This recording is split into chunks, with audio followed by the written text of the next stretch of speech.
The sickening crack of bone against metal echoed through Atlanta's federal courthouse as Security Chief Marcus Hale slammed the elegantly dressed black woman face first into the detector.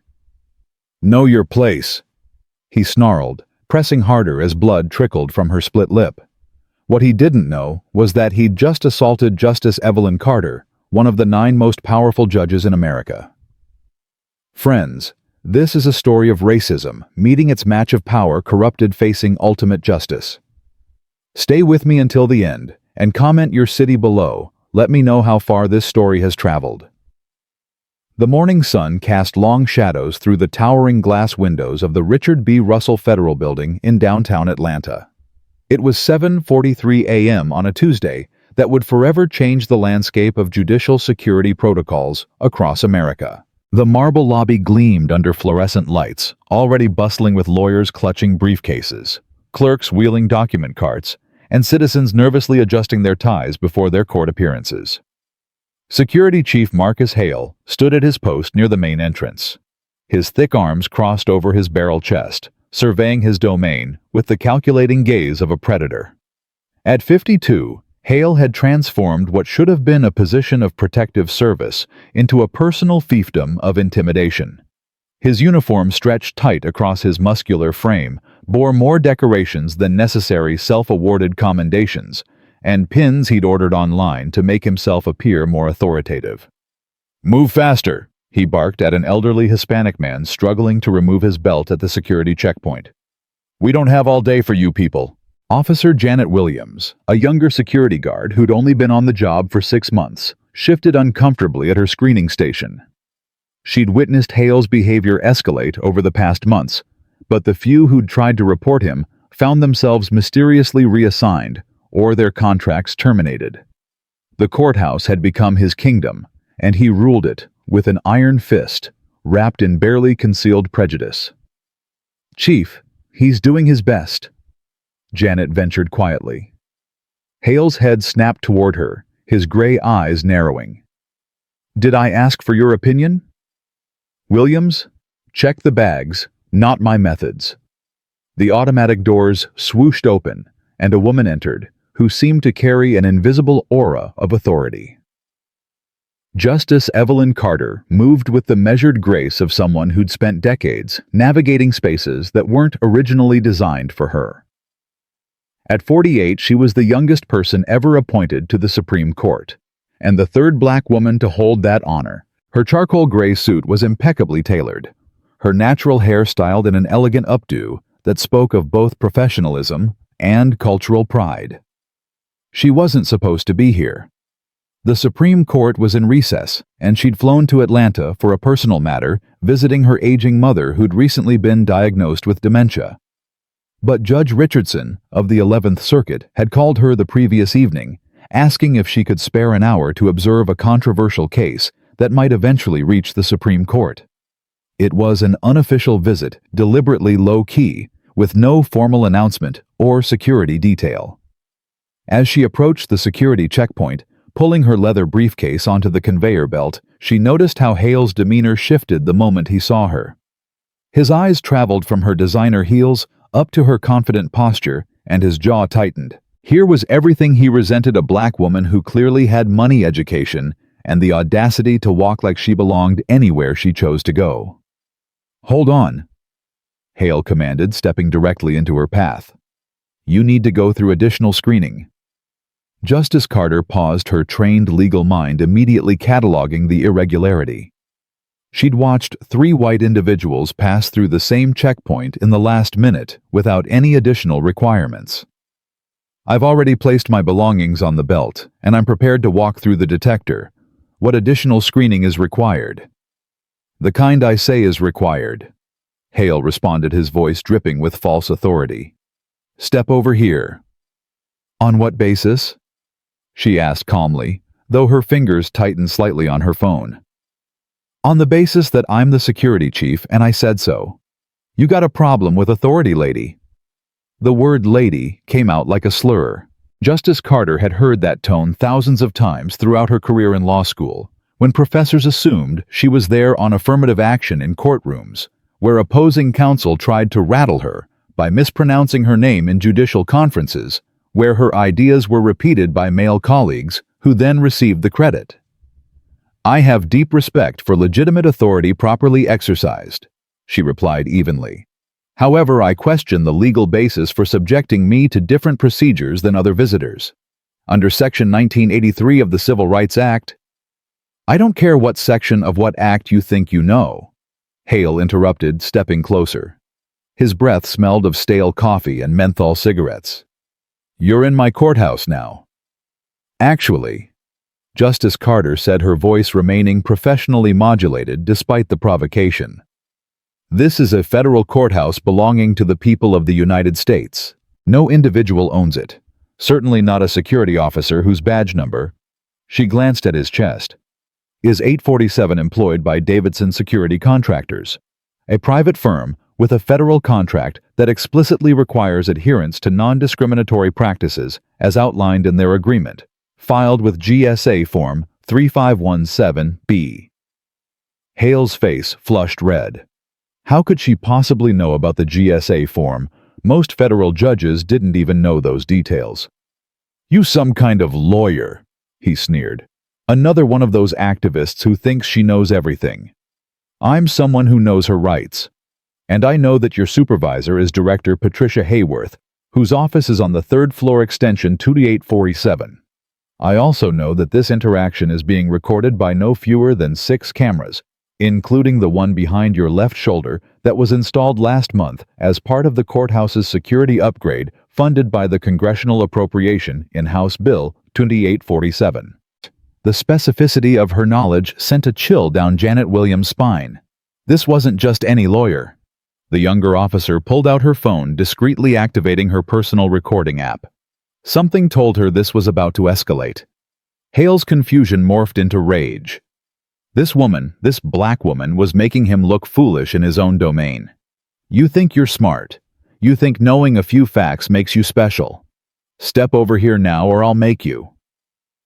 "Chief Hale," Justice Carter said, and the fact that she knew his name without being told made several nearby officers stop what they were doing. "I'm going to give you one opportunity to step aside and allow me to proceed through normal security procedures. I have a meeting with Judge Richardson in precisely 12 minutes. "Richardson?" Hale laughed harshly. "Richardson wouldn't meet with you if you were the last lawyer in Georgia. He's got standards." Justice Carter pulled out her phone, scrolled to a message, and held it up. "Would you like to call him yourself? Here's his direct line, and below that, the message he sent confirming our 800 a.m. meeting in his chambers." Hale slapped the phone from her hand. It clattered across the marble floor, the screen cracking against the base of a pillar. "I don't need to see your fake messages. You're going through additional screening and that's final." "That's assault," Justice Carter stated clearly. "You've just committed assault of a federal official." "Federal official?" Hale laughed, the sound echoing through the now silent lobby. Everyone was watching. "What are you, some kind of postal worker, DMV clerk? You people always think you're more important than you are." The phrase, "you people," hung in the air like a toxic cloud. Janet Williams stepped forward. "Chief, maybe we should—" "Shut up, Williams, or you'll be looking for a new job tomorrow." Justice Carter straightened her spine. She'd hoped to handle this quietly, but Hale had crossed too many lines. "My name is Justice Evelyn Marie Carter. I serve on the Supreme Court of the United States. My judicial identification number is SC09-2019. I was appointed by the President and confirmed by the Senate in a vote of 67 to 33. I have lifetime tenure under Article 3 of the Constitution, and what you've just done constitutes a federal crime under Title 18, Section 111 of the United States Code." The lobby seemed to hold its breath. Several lawyers who'd been pretending not to watch suddenly pulled out their phones. A court reporter heading to a deposition actually gasped. Hale's first reaction was disbelief, quickly followed by doubling down the refuge of every bully caught in the wrong. "You're lying. No Supreme Court justice would be here without an escort, without announcement. You're just another con artist trying to talk your way out of following the rules." "Call the marshal's office," Justice Carter suggested. "Call Judge Richardson. Call anyone you like. But while you're deciding, understand that every second you continue this illegal detention compounds your liability." Instead of calling anyone, Hale grabbed her upper arm, his fingers digging in hard enough to leave bruises. "You're going to that screening room if I have to drag you there myself." "Chief Hale," Janet Williams shouted. "Stop!" But Hale was beyond reason. He'd been challenged, his authority questioned by someone he saw as inherently beneath him. He yanked Justice Carter toward the metal detector using his bulk to intimidate. What happened next would be replayed millions of times across news channels and social media platforms. Justice Carter, who had remained calm throughout the encounter, planted her feet and spoke in a voice that had commanded attention in the highest court in the land. "Chief Hale, you are physically assaulting a sitting justice of the Supreme Court. This is your final warning to release me before—" Hale spun her around and slammed her face first into the metal detector. The crack was audible throughout the lobby. Justice Carter's lip split against the cold metal, blood immediately staining her white blouse. Her briefcase fell, spilling its contents across the floor, and among the papers that scattered were documents bearing the unmistakable seal of the Supreme Court of the United States. "Oh my God," someone whispered. "Those are real." Hale, still gripping Justice Carter's arm, looked down at the papers. Even he recognized the seal, the formal language of Supreme Court orders. His grip loosened slightly, uncertainty finally creeping into his expression. Justice Carter, blood running down her chin, turned her head to look at him. "I told you who I was. You chose not to believe me because of what I look like. Now everyone in this building, everyone watching those cameras, everyone who will see the footage that's already being uploaded to social media knows exactly what you are." "Chief," Janet Williams said urgently, holding up her phone. "I just Googled her. That's really her. That's really Justice Carter." Hale released her arm as if it had turned to hot coal, stepping back. But the damage was done. The blood on Justice Carter's face, the scattered Supreme Court documents, the phone with its cracked screen, all of it painted a picture that would become iconic in discussions of abuse of power and systemic racism. I didn't," Hale stammered. "You should have said—" "I did say," Justice Carter interrupted, pulling a tissue from her jacket pocket to dab at her bleeding lip. "Multiple times, with specificity. You chose not to believe me because I'm a black woman. You assumed I was lying, assumed I didn't belong, assumed you had the right to put your hands on me." The lobby had filled with people recording on their phones. Someone had called 911. Others were calling news stations. The court clerks were calling their judges. The judges were calling the chief judge. The chief judge was calling Washington. Justice Carter bent down slowly, gathering her scattered papers. Several people rushed to help her, but she waved them off gently. "No, let him see me do this. Let everyone see." She picked up each document deliberately, the blood from her lip occasionally dropping onto the marble floor. This is what he thought he had the right to do. This is what he thought was acceptable. Hale stood frozen, his world collapsing in real time. He could hear sirens in the distance. Multiple sirens. "Listen, we can work this out. I didn't mean—" "You meant exactly what you did," Justice Carter said, standing with her reassembled papers. "You saw a black woman and decided she needed to be put in her place. You've probably done this dozens of times before to people who couldn't fight back, who didn't have my resources, who were too scared or too vulnerable to stand up to you. I'm not racist." Hale protested, the classic defense of every racist caught in the act. "Your actions speak louder than your denials," Justice Carter replied. She turned to Janet Williams. "Officer Williams, I want to thank you for trying to intervene. It takes courage to stand up to a superior, especially one who threatens your livelihood." Janet nodded, tears in her eyes. "I'm so sorry, Justice Carter. I should have done more. He's been doing things like this for months, but nobody would listen." "They'll listen now," Justice Carter assured her. The automatic doors burst open, and U.S. Marshals rushed in, weapons drawn, but pointed down. The lead marshal, a tall black woman named Deputy Chief Tanya Morrison, surveyed the scene. The blood, the scattered documents, Hale standing there like a deer in headlights. "Justice Carter," Deputy Chief Morrison said, her voice carrying both authority and concern. "Are you injured? Do you need medical attention?" "I'll be fine, Deputy Chief, though I believe Chief Hale here needs to be taken into custody for assault of a federal official." "No," Hale shouted, backing away. "This is a misunderstanding. She didn't properly identify herself. She was being non-compliant." Deputy Chief Morrison looked at the security cameras at the dozens of witnesses with their phones out at the blood on Justice Carter's face. "Chief Hale, you're under arrest. Turn around and put your hands behind your back." "You can't arrest me. I'm the security chief. I was doing my job."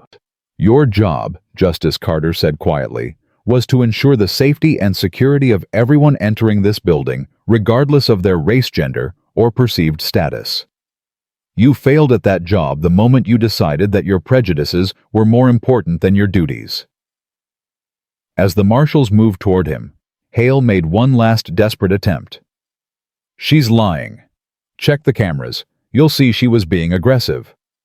"We will check the cameras," Deputy Chief Morrison assured him. "Every single one of them."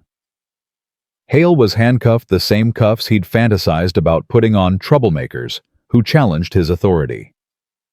As he was led past Justice Carter, she spoke one more time. "I want you to remember this moment, Mr. Hale. Remember that your hatred cost you everything. And remember that I'll be using this incident to ensure that no one like you ever gets to abuse their position again." The marshals let him out as more sirens approached. FBI agents would arrive soon, followed by investigators from the Justice Department's Civil Rights Division. The courthouse that Hale had treated as his personal kingdom would become a crime scene with every one of his actions over the past years scrutinized. Judge Richardson appeared at the security checkpoint, having been notified of the commotion. His face went pale when he saw Justice Carter's injury. "Evelyn, my God, what happened?" "Institutional racism happened, Thomas," she replied, accepting the clean handkerchief he offered. "The kind that happens every day in buildings like this to people who don't have my position to protect them." "We need to get you to a hospital," Judge Richardson insisted. "In a moment. First, I want to make sure Officer Williams here is protected. She tried to stop him, and I have no doubt he'll try to retaliate if given any opportunity." Judge Richardson turned to Janet Williams. "Officer Williams, effective immediately. You're under the protection of the federal marshals. We'll also be reviewing your reports about Chief Hale's previous behavior. I have a feeling you've been trying to tell us something for a while." Janet nodded, relief flooding her features. "Yes, sir. I have documentation. Videos, reports, everything. I've been collecting evidence for months, but Director Hayworth always said it wasn't enough, that Hale was too valuable to lose over personality conflicts. Director Hayworth will be having her own conversation with federal investigators very soon," Judge Richardson said grimly. As paramedics arrived to examine Justice Carter's injuries, the full weight of what had occurred began to settle over the courthouse. Every security officer who'd looked the other way, every administrator who'd ignored complaints, every person who'd enabled Hale's behavior through action or inaction, they all stood watching, knowing that everything was about to change.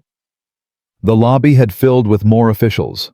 The chief judge of the Northern District of Georgia had arrived along with the U.S. Attorney and what seemed like half the FBI's Atlanta field office.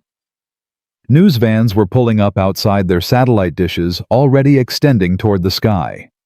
Justice Carter submitted to the paramedics' examination, holding an ice pack to her swollen lip. As they worked, she thought about her mother suffering from dementia in a nursing home across town. Her mother, who had marched with Dr. King, who had been arrested for sitting at a whites-only lunch counter, who had fought so that her daughter could become a lawyer, then a judge, then a Supreme Court justice. "Mama," she whispered to herself, "the fight isn't over." One of the FBI agents, a young Asian woman named Agent Chen, approached carefully. "Justice Carter, we'll need your statement when you're ready." "I'm ready now," Justice Carter replied, setting aside the ice pack. "But I want this statement filmed. I want it on record. and I want it released to the public." "Ma'am, that's not standard procedure." Agent Chen: "Nothing about this situation is standard. A security chief felt emboldened to assault a Supreme Court justice in broad daylight in front of dozens of witnesses while being recorded by multiple cameras. That doesn't happen unless the system has failed so completely that he believed he was untouchable. So yes, I want my statement public. I want everyone to hear exactly what happened here." Agent Chen nodded, pulling out her phone to call her supervisor. Within minutes, a formal camera setup was arranged in one of the courthouse's conference rooms. As Justice Carter was escorted to give her statement, she passed by the holding cell where Hale was being temporarily detained before transfer. He looked up at her through the bars, his face a mixture of rage, fear, and disbelief. "You ruined my life," he said hoarsely. Justice Carter stopped, turning to face him fully. "No, Mr. Hale.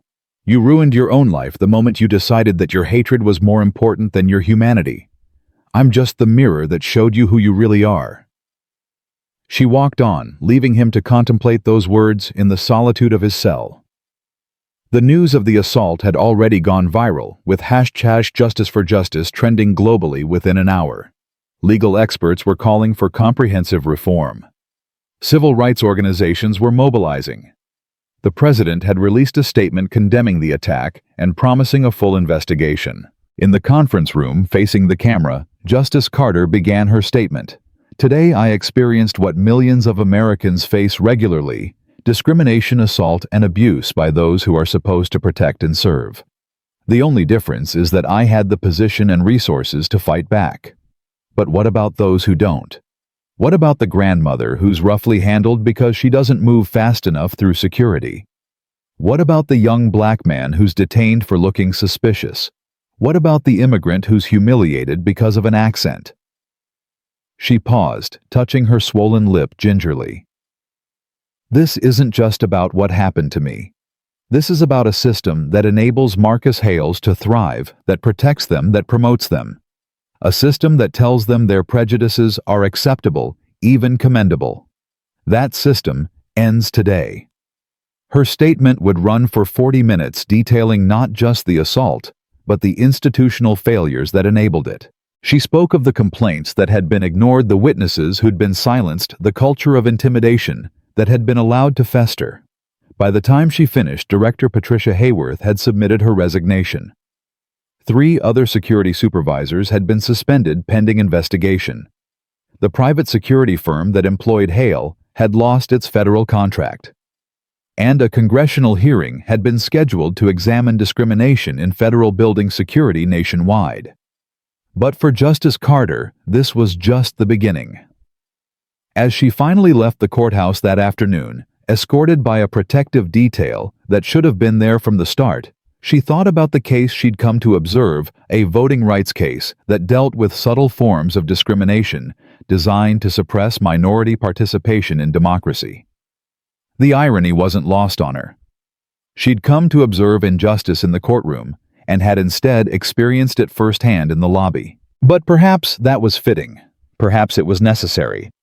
Because now she wouldn't just be ruling on discrimination from the removed position of the bench, she'd be ruling on it as someone who'd felt its sting personally, whose blood had been spilled on the marble floors of justice. As her motorcade pulled away from the courthouse, passing the growing crowd of protesters demanding justice, Justice Carter thought about the words she'd soon write in her next opinion. Words that would reshape how America dealt with discrimination in positions of authority. Marcus Hale thought he'd been putting her in her place. Instead, he'd given her the ammunition to tear down the very system that created him. The sun was setting over Atlanta, painting the sky in shades of purple and gold. It had been a day that started in violence and humiliation, but it would end with the promise of change. Real change. The kind that comes not from polite requests or gradual reform, but from moments of crisis that force society to confront its ugliest truths. Justice Evelyn Carter touched her swollen lip one more time, feeling the sting of the cut. It would heal, leaving no scar. But the scar Marcus Hale had left on the American justice system that would take much longer to fade. And she would make sure it was never forgotten, never minimized, never explained away as a misunderstanding or an isolated incident. Because it wasn't isolated. It was systemic. And now, finally, it would be addressed. The motorcade disappeared into the Atlanta traffic, carrying with it a woman who'd entered the courthouse as a victim and left as a catalyst for revolution. Marcus Hale had no idea when he'd grabbed her arm that morning that he was grabbing hold of history itself and that history would not be kind to him. In his cell, Hale sat on the narrow bench, his hands shaking as the magnitude of his actions began to sink in. He'd assaulted a Supreme Court justice. On camera. In front of witnesses. While spewing racist rhetoric that had been recorded from multiple angles. His phone call to his lawyer had been brief. "There's nothing I can do," the lawyer had said. "You assaulted a Supreme Court justice. You're going to federal prison. The only question is, for how long?" But prison was just the beginning of Hale's problems. Within hours, journalists had uncovered his social media history posts filled with racist memes, conspiracy theories about diversity hires, and rants about how white men were being oppressed. His membership in several extremist online groups was exposed. Former victims of his abuse began coming forward emboldened by Justice Carter's stand. By nightfall, 17 formal complaints had been filed against him dating back 3 years. Each one detailed incidents of racial profiling, excessive force, and abuse of authority. Each one had been buried by Director Hayworth, marked as unsubstantiated or lacking evidence. The evidence was overwhelming now, and it all started because Marcus Hale couldn't see past the color of a woman's skin to the content of her character, the power of her position, or the strength of her resolve. Justice Carter, meanwhile, was already working. From her hotel room, surrounded by staff who'd flown in from Washington, she was drafting legislation that would reform security protocols in all federal buildings. The Security Accountability Act, as it would come to be known, would require extensive anti-bias training, mandate body cameras for all security personnel, and establish an independent review board for all complaints. "Make sure it has teeth," she told her aide, a young man named David, who'd been with her since her circuit court days. "I don't want this to be another toothless reform that gets watered down in committee. I want real consequences for real violations." David nodded, typing furiously on his laptop. "The Chief Justice called while you were giving your statement. He wants to convene an emergency meeting of the full court to discuss this." "Good," Justice Carter replied, holding a fresh ice pack to her lip. "Because this goes beyond one racist security guard. This is about who we are as a nation, about whether equal justice under law is a promise or just a platitude carved in marble." Her phone buzzed with a text from her daughter, a sophomore at Howard University. "Mom, I saw the news. Are you okay? I'm so proud of you for standing up to him. This is why you're my hero." Justice Carter smiled despite the pain in her lip. This was why she'd become a lawyer, why she'd accepted the nomination to the Supreme Court, despite knowing the scrutiny and criticism she'd face, not for herself, but for her daughter. For all the daughters and sons who deserved a justice system that protected everyone equally. Another text arrived, this one from an unknown number. "Justice Carter. I'm a security guard in Detroit. The same thing happens here every day. Thank you for your courage. Things are going to change because of you." And they would change. Within 6 months, the Security Accountability Act would pass Congress with bipartisan support. Within a year, federal building security would be completely restructured with new oversight mechanisms and accountability measures. Within 2 years, Marcus Hale's name would become synonymous with the abuse of power studied in law schools as an example of how prejudice corrupts justice. But that was all in the future. Tonight, Justice Evelyn Carter sat in her hotel room drafting the words that would reshape American justice, her swollen lip, a reminder that the fight for equality was far from over. Outside, the city of Atlanta hummed with activity, unaware that history had been made in a courthouse lobby, written in blood on marble floors, witnessed by cameras that would ensure it could never be denied or forgotten. The security chief, who'd thought he was putting a black woman in her place, had instead put himself in history's harsh spotlight where his hatred would be examined, dissected, and ultimately rejected by a nation forced to confront the racism that still lurked in its institutions. Justice Carter closed her laptop, finally allowing exhaustion to wash over her. Tomorrow, she would visit her mother, the woman who'd taught her to stand tall in the face of injustice. She would tell her through the fog of dementia that the fight continued, that the dream lived on, that justice, real justice, was still possible. Marcus Hale had thought he was the guardian of his domain, the enforcer of his own prejudiced version of law and order. He'd learned in the most public and humiliating way possible that no one stands above the law, especially not those entrusted to enforce it. The last image on the evening news was of Justice Carter's bloodied face, dignified even in injury, speaking truth to power in a way that would echo through history. And of Marcus Hale being led away in handcuffs, his empire of intimidation crumbling with each step, his legacy forever defined by the moment he chose hatred over humanity. The courthouse would reopen tomorrow, but it would never be the same. The blood had been cleaned from the marble floors, but the stain on the system it represented would take much longer to cleanse. And Justice Evelyn Carter would make sure that cleansing happened. One ruling, one reform, one stand for justice at a time. The next morning arrived with a storm that matched the tempest brewing in the American justice system. Rain pelted against the windows of the Ritz-Carlton where Justice Carter had spent a sleepless night, her mind racing through legal precedents and reform proposals.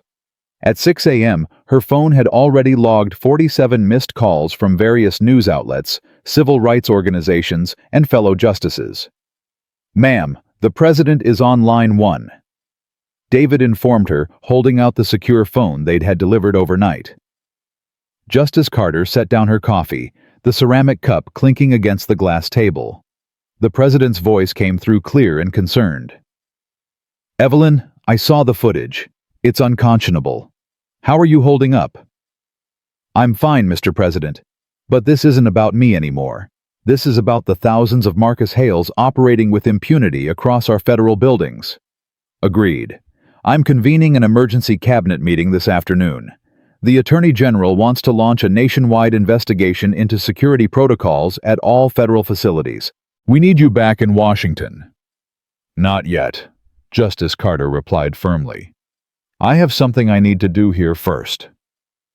After ending the call, she dressed carefully in a navy blue suit, choosing a white blouse to replace the blood-stained one from yesterday.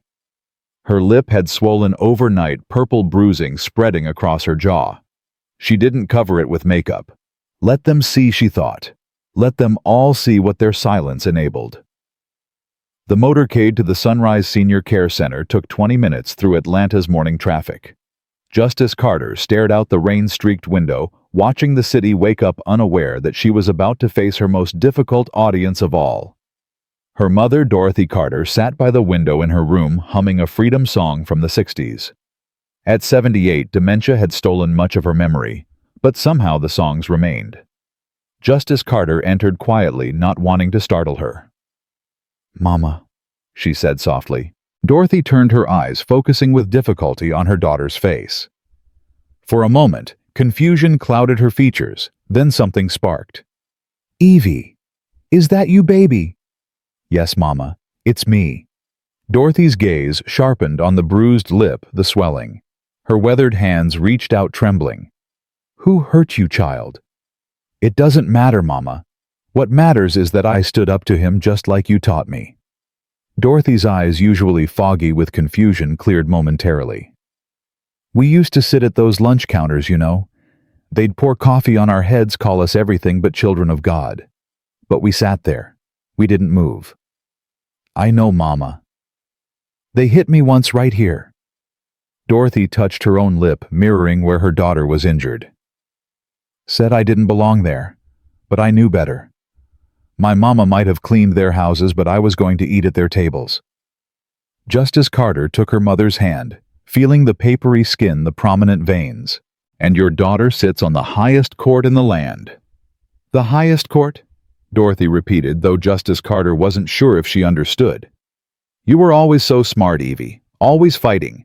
Even as a little girl, you'd argue with anyone who said you couldn't do something." They sat together for an hour.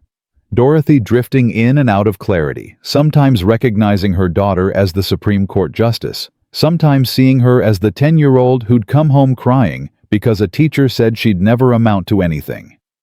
Through it all, Justice Carter held her hand, drawing strength from the woman who'd walked through fire so her daughter could soar. Meanwhile, at the federal courthouse, chaos reigned. FBI agents swarmed the building interviewing every employee who'd worked under Marcus Hale.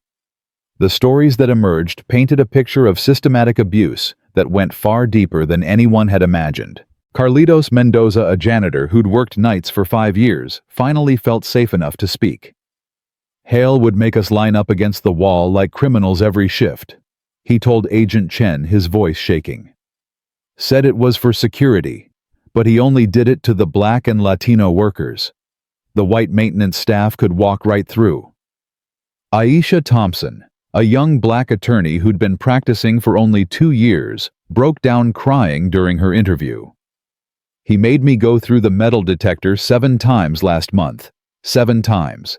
Said my hair picks looked suspicious. I started wearing my hair straight just to avoid him. I changed who I was because of that man." The evidence mounted. Security footage revealed Hale had subjected over 300 people to additional screening in the past year alone. 92% of them were people of color. The pattern was undeniable, the discrimination systematic. But the investigation revealed something even more disturbing. Director Patricia Hayworth hadn't just ignored the complaints, she'd actively covered them up. Emails recovered from the courthouse server showed she'd received detailed reports of Hale's behavior and had responded by promoting him, increasing his authority, and silencing whistleblowers.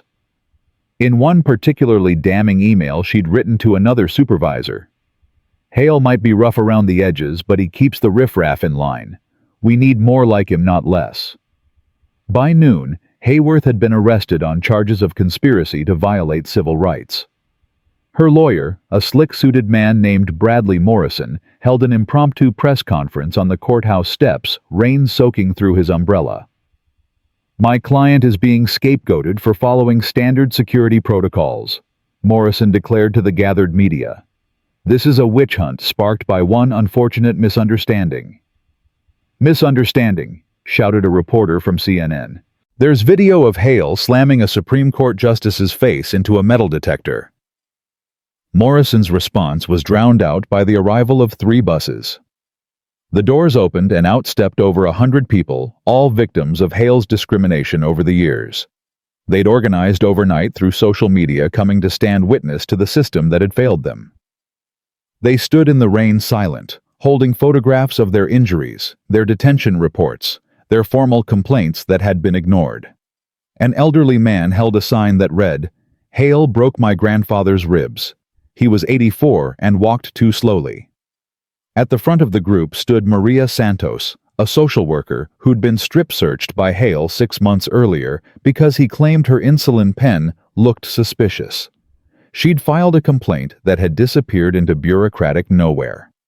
"We're not here for revenge," Maria announced through a megaphone. "We're here for justice, for acknowledgement, for change." Marcus Hale was not one bad apple. He was the product of a rotten system. Inside the courthouse, in a secured conference room, federal prosecutors were building their case. The lead prosecutor, William Chen, Agent Chen's older brother, laid out the charges on a whiteboard that covered an entire wall. Assault on a federal official, that's 20 years maximum. Violation of civil rights under color of law, another 10. Conspiracy to violate civil rights, 5 more. False imprisonment, assault, and battery. He turned to his team. "We could put Hale away for life." "But that's not enough," said his co-counsel Denise Williams, no relation to Officer Janet Williams, though the coincidence wasn't lost on anyone. "We need to go after the system. Every supervisor who looked the other way, every official who buried a complaint, every person who enabled this." William nodded. "I agree. But we start with Hale. He's the key that unlocks everything else." They didn't know that at that very moment, Marcus Hale was meeting with his own lawyer in the federal detention center. The man across from him, a public defender named Jerome Washington. The irony of a black lawyer defending him was not lost on Hale was reviewing the evidence. "It's bad, Mr. Hale. Really bad. They have video from 17 different angles. They have your social media posts going back a decade. They have witness testimony from over 60 people so far, and more are coming forward every hour. They're lying." Hale insisted, his orange jumpsuit already seeming to hang loose on his frame after just one night in custody. "I was doing my job." "Your job?" Jerome pulled out a tablet, swiping to a video. "Was it your job to tell Mr. Chen that his kind didn't belong in America? Was it your job to make Ms. Johnson remove her hijab, even though religious headwear is explicitly protected? Was it your job to—" "That's all taken out of context." Jerome set down the tablet. "Mr. Hale, I'm going to give you some advice, and I need you to listen very carefully. Your only chance is to plead guilty and cooperate fully. Testify about the culture that enabled you, about Director Hayworth's involvement, about everyone who participated in or condoned this behavior. You want me to be a rat? I want you to avoid dying in federal prison." Jerome's voice was flat professional. "Because that's where you're headed. The Justice Department is making an example of you. And frankly, after what I've seen in these files, you deserve it." Hale's face flushed red. "You're supposed to be defending me." "I am defending you. But I'm not going to lie to you. You assaulted a Supreme Court justice on camera while making racist statements. You have a documented history of discriminatory behavior. Your own social media reads like a hate group manifesto. If this goes to trial, you will lose and you will get the maximum sentence." As Hale wrestled with this reality, Justice Carter was back at the federal courthouse, this time entering through a side entrance to avoid the media circus. She'd come to meet with Judge Richardson and review the voting rights case she'd originally planned to observe.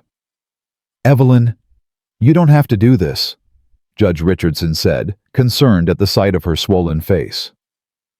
"Everyone would understand if you needed time." "Time for what?" "To heal, Thomas. Black women in this country don't get time to heal. We get up, we show up, and we do the work. That's what my mother did. That's what her mother did. And that's what I'm doing." They spent 3 hours reviewing the case, discussing the subtle ways voter suppression had evolved the seemingly race-neutral policies that disproportionately affected communities of color. The parallels to what had happened to Justice Carter were impossible to ignore. It's the same mentality she observed reviewing a document about selective enforcement of voter ID laws. The belief that certain people are inherently suspicious, that they need extra scrutiny, that they don't really belong. Whether it's a polling place or a courthouse entrance, the discrimination stems from the same poisoned root. A knock on the door interrupted them. Judge Richardson's clerk entered, looking shaken. "Your Honor, Justice Carter, you need to see this." She led them to a conference room where a television was tuned to a news channel. On screen, Marcus Hale's ex-wife, Jennifer Hale, was giving an interview. She was a small woman with tired eyes and prematurely gray hair. "I left him 3 years ago," she was saying. "The racism, the anger, it consumed him. He'd come home ranting about the changes in America, about how people like him were being replaced. I tried to get him help, but he said the only problem was everyone else." The reporter asked, "Did he ever express these views at work?" Jennifer laughed bitterly. "Express them. He bragged about them. He'd tell me how he'd put people in their place, how he was holding the line against the invasion. His supervisors knew. They had to know. He wasn't subtle about it."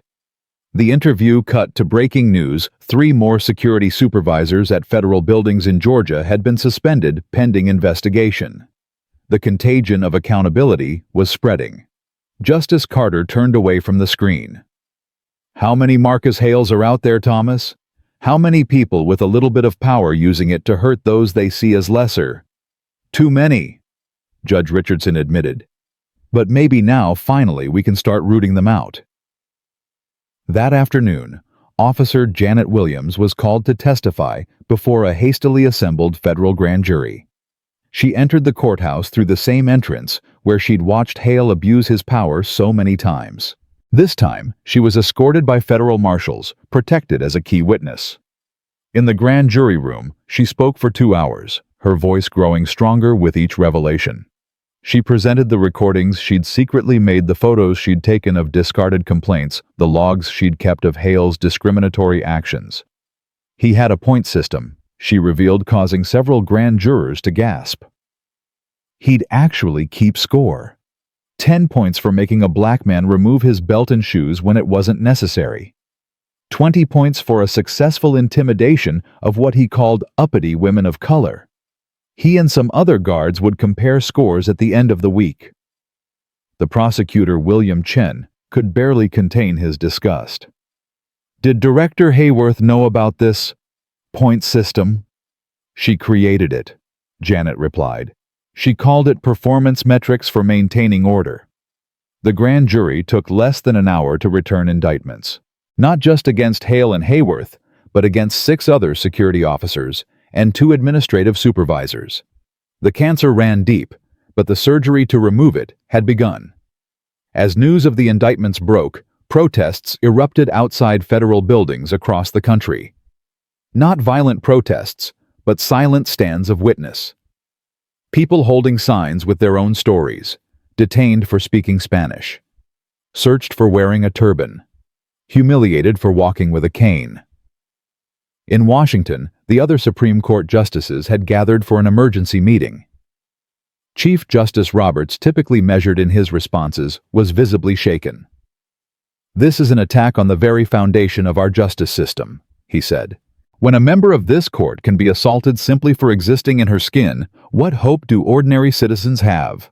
Justice Sotomayor, her voice thick with emotion, added, "How many times have each of us been treated differently? How many times have we stayed silent to avoid making waves? Evelyn's courage calls us to account." Even Justice Thomas, often at odds with Justice Carter's opinions, spoke up. "Whatever our judicial philosophies, we must stand united on this.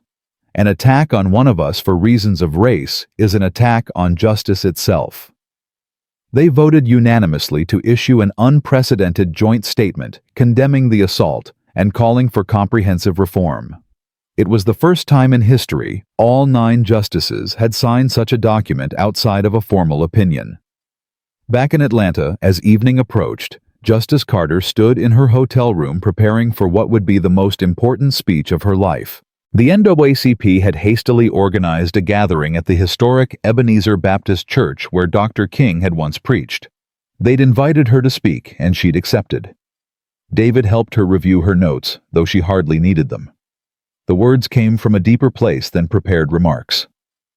"You know what the ironic part is?" she said to David as they rode to the church. "I've written dozens of opinions about discrimination, delivered hundreds of speeches about justice, but it took getting my face slammed into a metal detector for people to really listen."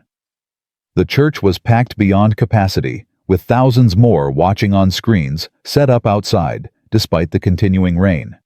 As Justice Carter took the pulpit standing where Dr. King had once stood, the crowd fell silent. "Brothers and sisters," she began, her swollen lip making each word an act of determination. "I stand before you not as a Supreme Court justice, but as a black woman who was reminded yesterday that in America, our positions, our achievements, our contributions can all be erased in an instant by someone who sees only our skin." The crowd murmured in agreement, some calling out, "That's right," and "Tell it." Marcus Hale thought he was putting me in my place. But my place, our place, is wherever we choose to stand. Whether that's a courthouse, a boardroom, a classroom, or yes, the highest court in the land. She continued for 40 minutes, weaving together the legal, the personal, and the prophetic. She spoke of the young black girl she'd been told she'd never amount to anything. She spoke of her mother bearing the physical and emotional scars of the civil rights movement. She spoke of the future where security guards like Hale would be relics of a shameful past. But that future doesn't come automatically, she warned. It requires vigilance. It requires courage. It requires us to stand up every single time we see injustice, whether it's happening to a Supreme Court justice or a single mother trying to pay a traffic ticket. The speech would be remembered as one of the defining moments of the civil rights struggle in the 21st century. But in that moment, it was simply a wounded woman speaking truth to a wounded nation. As she concluded, the entire congregation rose to its feet. The applause was thunderous, but it was the tears that moved her most. Tears of recognition, of validation, of hope that maybe finally something would change. Outside the church, Marcus Hale's supporters had gathered a counter-protest, though they were vastly outnumbered. They held signs reading, "Hale was doing his job," and "Security before political correctness." But their chants were drowned out by the thousands singing, "We shall overcome." One of Hale's supporters, a man named Trevor Matthews, who'd driven 3 hours from rural Georgia, tried to push through the crowd to confront Justice Carter as she left the church. The federal marshals moved to intercept him, but Justice Carter raised her hand. "Let him speak," she said. Matthews, suddenly face to face with the woman he'd come to oppose, seemed to deflate. You ruined a good man's life," he stammered. "No, sir," Justice Carter replied calmly. "He ruined his own life the moment he chose hate over humanity. But it's not too late for you to choose differently." She walked past him, leaving him standing in the rain, his sign drooping in his hands. That night, as Justice Carter finally prepared to return to Washington, she received a call that would change the trajectory of the case entirely. It was from an unknown number, but something made her answer. "Justice Carter." The voice was male nervous. "My name is Robert Sterling. I was a security supervisor under Director Hayworth.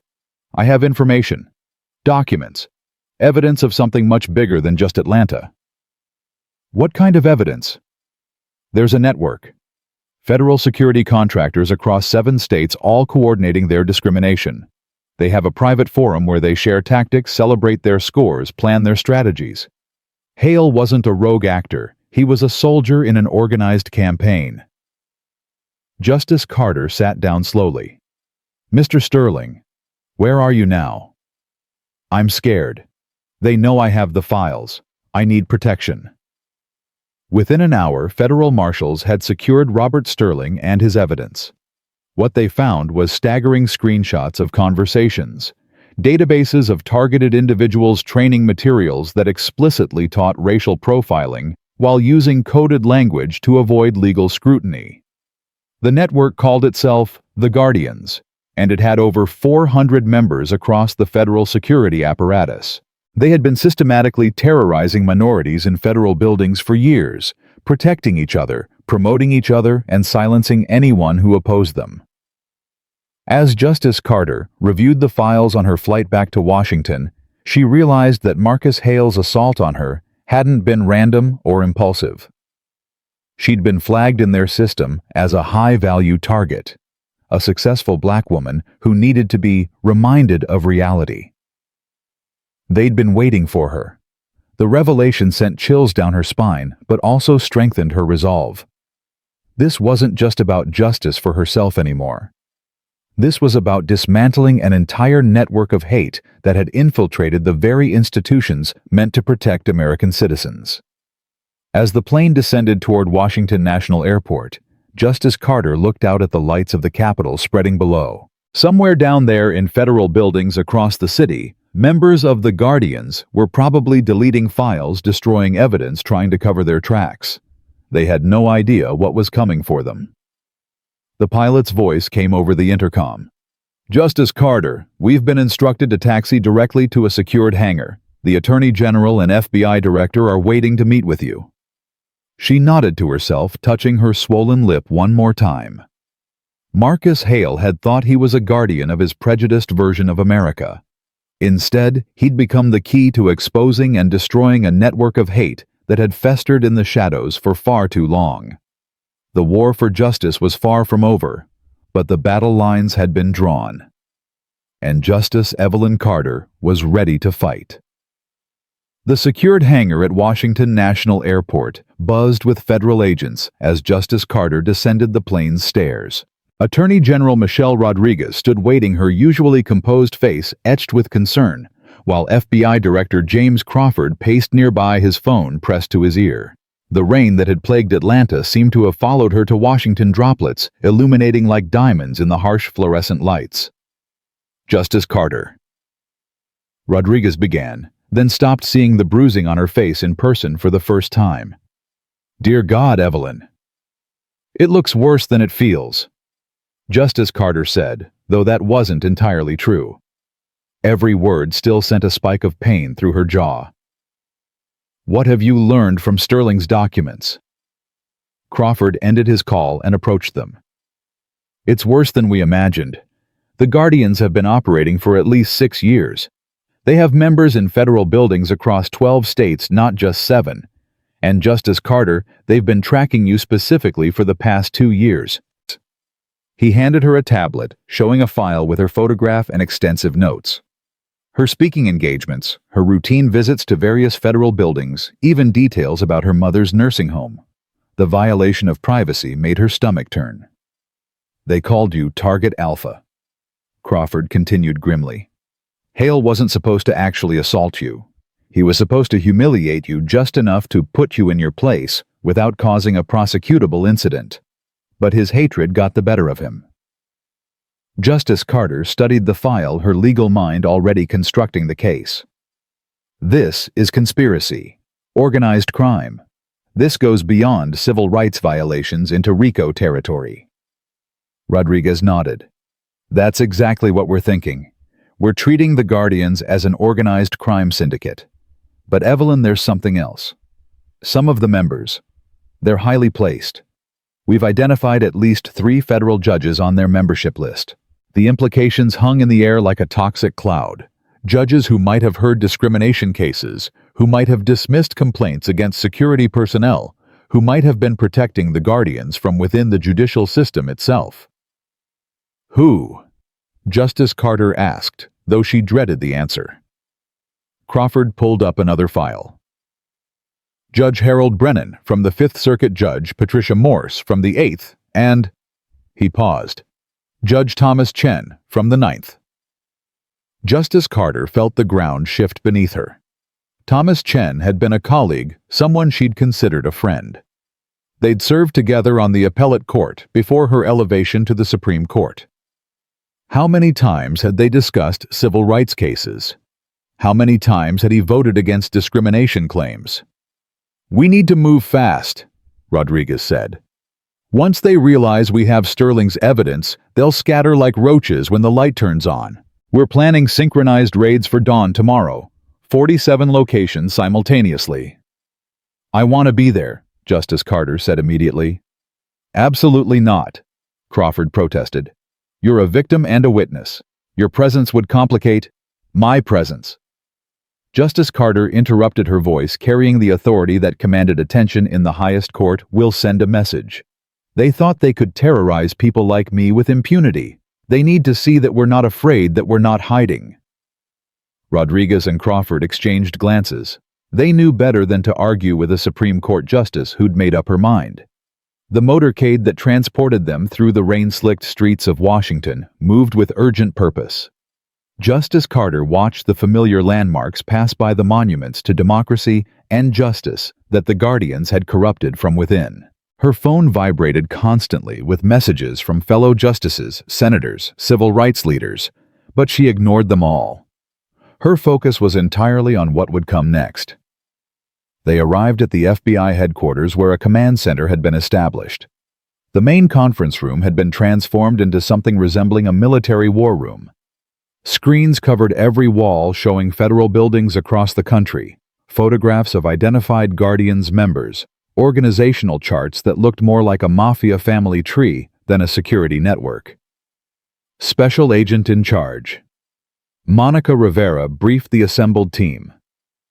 At 0600 Eastern, we move simultaneously. Each team has specific targets. Remember, these aren't just security guards. Many are armed trained, and they've been preparing for something like this. They have communication networks we might not have fully mapped. Justice Carter studied the faces on the screens. Most were white men, between 30 and 60, but there were exceptions that made her heart sink. A few women, A handful of Black and Hispanic members who'd apparently decided that proximity to power was worth betraying their own communities. "How?" she asked quietly, pointing to a photograph of a Black security supervisor from a federal building in Houston. "How does someone like him join something like this?" Sterling, who'd been sitting quietly in the corner under martial protection, spoke up. "They recruit carefully. They find people who are vulnerable, ambitious, or angry. They convince them that it's not about race, it's about maintaining order and protecting America. By the time they realize what they've really joined, they're in too deep. Or they're just self-hating opportunists," Agent Rivera said bluntly. "We've seen his communications. He was one of the worst, actually, like he had something to prove." The briefing continued past midnight. Justice Carter insisted on understanding every detail, every connection, every piece of evidence. Her lip throbbed. Her body ached from exhaustion, but she pushed through. This was bigger than her assault. This was about systematic oppression that had been operating in plain sight. At 3 a.m., David finally convinced her to rest for a few hours. The FBI had set up a secure room in the building, and she lay on a narrow cot, staring at the ceiling. In 3 hours, the raids would begin. In 3 hours, the Guardians would face justice. But would it be enough? Would cutting out this cancer prevent another from growing in its place? Her phone rang. It was her daughter Maya calling from her dorm room at Howard. "Mom, I can't sleep. Are you okay?" "I'm fine, baby. Just tired." "That's not what I mean. I saw the full video. Not just the news clips, but the whole thing. Someone leaked it online. Mom, the way he looked at you. Like you weren't even human." Justice Carter closed her eyes. "I know, Maya. But that's not new. What's new is that we caught it on camera, that we can't deny it anymore. My roommate, she's white. She was crying watching it. She kept saying she had no idea it was this bad. How can she not know, Mom? How can they not see what we live with every day? Because they don't have to see it, baby. That's what privilege means. The ability to not see, not know, not experience. But maybe now some of them will start to understand." They talked for another few minutes before Maya had to go to class. Justice Carter envied her daughter's youth, her hope that this moment would truly change things. She'd felt that hope once when Obama was elected, when she herself was confirmed to the Supreme Court. But hope she'd learned wasn't enough without action. At 5:45 a.m., Justice Carter stood in the FBI command center, watching dozens of screens showing federal agents in position across the country. Rodriguez stood beside her, a cup of coffee steaming in her hand. "You know this won't end it," Rodriguez said quietly. "We'll arrest these people, prosecute them, probably convict most of them. But the ideology that created the Guardians will still exist." "I know," Justice Carter replied. "But sometimes you have to cut out the tumor before you can treat the disease." At exactly 6:00 a.m., Crawford gave the order, "Execute." The screens erupted in activity. In Atlanta, federal agents stormed Marcus Hale's home, where he was out on bail awaiting trial. He was in his kitchen, and the body camera footage showed his face going white as agents surrounded him with new charges, conspiracy charges that would ensure he'd never see freedom again. In Dallas, Patricia Hayworth tried to flee through her back door, but was tackled by waiting agents. She screamed about her rights, about lawsuits, about persecution, but the agents simply cuffed her and read her the expanded charges. In San Francisco, Judge Thomas Chen was arrested in his chambers, where he'd apparently spent the night destroying documents. The federal agents found him feeding papers into a shredder, tears streaming down his face. "I never wanted this," he kept saying. "It wasn't supposed to be like this." But the most dramatic arrest happened in Miami. Regional Security Director Carlos Mendez. The same Carlos Mendez who was Hispanic and had been one of the Guardian's most vicious members, had barricaded himself in his office with two hostages, a black janitor and a Muslim secretary, who'd apparently discovered his involvement. The screens showed SWAT teams surrounding the building, negotiators trying to establish contact. Justice Carter watched her hands clenched so tightly her nails dug into her palms. "Let me talk to him," she said suddenly. Crawford looked at her like she'd lost her mind. "Absolutely not. You're not a negotiator." "No, but I'm who he hates. I'm the symbol of everything the Guardians stood against. If he hears my voice, hears me offering him dignity, even now, maybe it will break through." After heated debate, they connected her to the negotiator's line.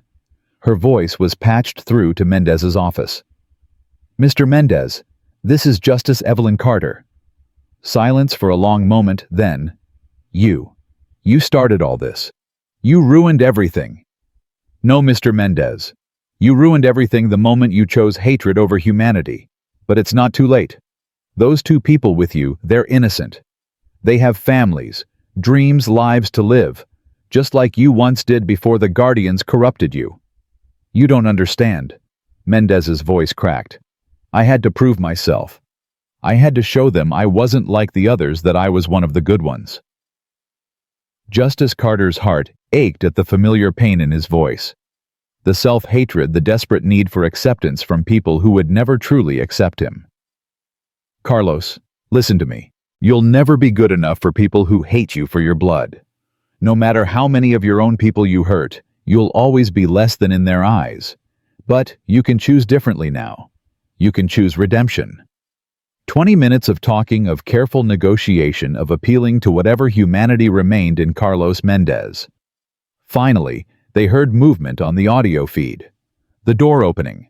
Mendez walking out with his hands up, releasing the hostages unharmed. As the arrests continued across the country, patterns emerged. Several Guardians members tried to destroy evidence. 3 attempted suicide, though only 1 succeeded. 2 tried to flee the country, but were stopped at airports. By 10 a.m., 38 of the 47 primary targets were in custody. The 9 who remained at large became the subject of a massive manhunt. Their faces were plastered across every news channel, every social media platform. Within hours, tips poured in. A Guardian trying to hide in a cousin's basement in Ohio, another attempting to cross into Mexico with false documents. One by one they fell. But the most shocking discovery came from the evidence seized during the raids. The Guardians hadn't just been discriminating and assaulting people. They'd been collecting data, building a database of what they called potential threats to American values.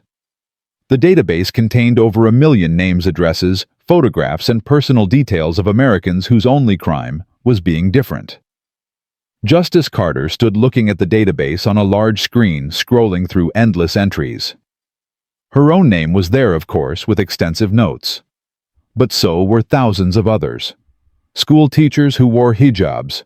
Store owners who spoke with accents. Children, dear God, they'd even tracked children who'd attended protests or cultural celebrations. "This is an enemies list," she said quietly. They were preparing for something. Sterling, who'd been helping decode the Guardians' communications, looked up grimly. They called it the Restoration. When they had enough power, enough members in enough places, they were going to begin systematic purges from federal employment, then expand to pressure private employers. They wanted to make America white again, literally. The press conference that afternoon was carried live on every major network. Attorney General Rodriguez announced the arrests, the charges, the discovery of the database. She outlined the case as the largest civil rights investigation in decades. But it was Justice Carter who delivered the statement that would be remembered. Standing at the podium, her bruised face uncovered and visible to all, she spoke. "Today we've exposed a cancer that was growing in the heart of our federal institutions. But let me be clear. The Guardians were not an anomaly. They were the logical conclusion of unchecked prejudice, of whispered racism that we too often ignore, of discrimination that we excuse as just how things are." She paused, looking directly into the cameras. "Marcus Hale slammed my face into a metal detector because he didn't see a Supreme Court justice. He saw a black woman who needed to be put in her place. But my place, our place, is wherever we choose to stand. And today, we stand against hatred. We stand for justice. We stand for an America where every citizen can enter a federal building without fear. The questions came fast and sharp from the press. How deep did the conspiracy go? Would there be additional arrests? What about the judges who were involved? Justice Carter answered what she could, but her mind was already on what came next. The trials would be lengthy and complex.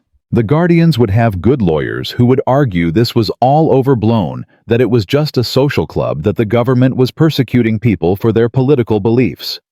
That evening, back in her Supreme Court chambers, Justice Carter sat with her fellow justices for an emergency meeting.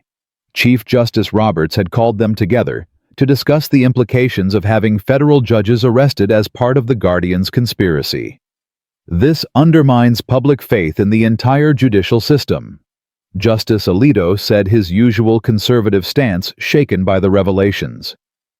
If people can't trust that their judges are impartial, people have never been able to trust that, Justice Sotomayor interrupted. Black and brown defendants have known for generations that the system was rigged against them. The only difference is now we have proof. Justice Gorsuch, typically silent in such discussions, spoke up. We need a comprehensive review of every case these judges touched. Every dismissal of a discrimination claim, every ruling on civil rights. Years of jurisprudence could be tainted. They debated late into the night, ultimately deciding on an unprecedented step. The Supreme Court would appoint a special commission to review thousands of cases to identify potential miscarriages of justice influenced by the Guardians' members within the judiciary. As the meeting ended, Chief Justice Roberts pulled Justice Carter aside. Evelyn, I owe you an apology. She looked at him surprised. For what, Chief? For all the times I've argued that systemic racism was overstated, that individual bad actors shouldn't impugn our institutions. You've been telling us for years that the problem ran deeper than we wanted to admit. I should have listened. It was a remarkable admission from a man known for his restraint and institutional conservatism. Justice Carter felt a flicker of something she hadn't felt in days' hope.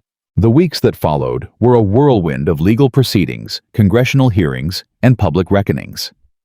Marcus Hale, faced with the mountain of evidence against him, finally took his lawyer's advice and agreed to cooperate.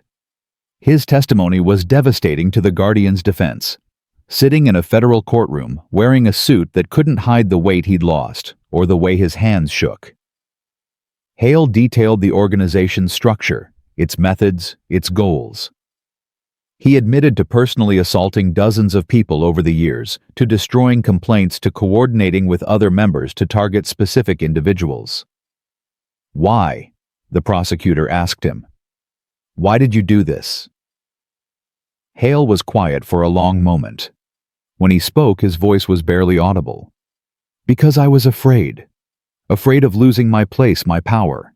Afraid of becoming irrelevant in a changing world. And the Guardians told me my fear was justified, that we were warriors protecting real Americans from invasion. And who were these real Americans you were protecting? White people, Hale admitted. White Christian English-speaking people. Everyone else was a threat. The gallery erupted in murmurs, and the judge had to call for order. Justice Carter, watching from a secured room in the courthouse, felt no satisfaction. Just sadness at the waste of it all, the lives damaged, the potential destroyed by fear and hatred. Patricia Hayworth's trial was even more dramatic. Unlike Hale, she refused to cooperate, maintaining that she was being persecuted for maintaining security standards. Her defense attorney, Bradley Morrison, tried to argue that the Guardians was merely a professional organization, like a union for security personnel. But the evidence was overwhelming. Email after email showing her coordinating discrimination. Videos from her own office where she'd laughed about putting them in their place. The testimony of dozens of employees who'd tried to report problems only to be threatened or fired.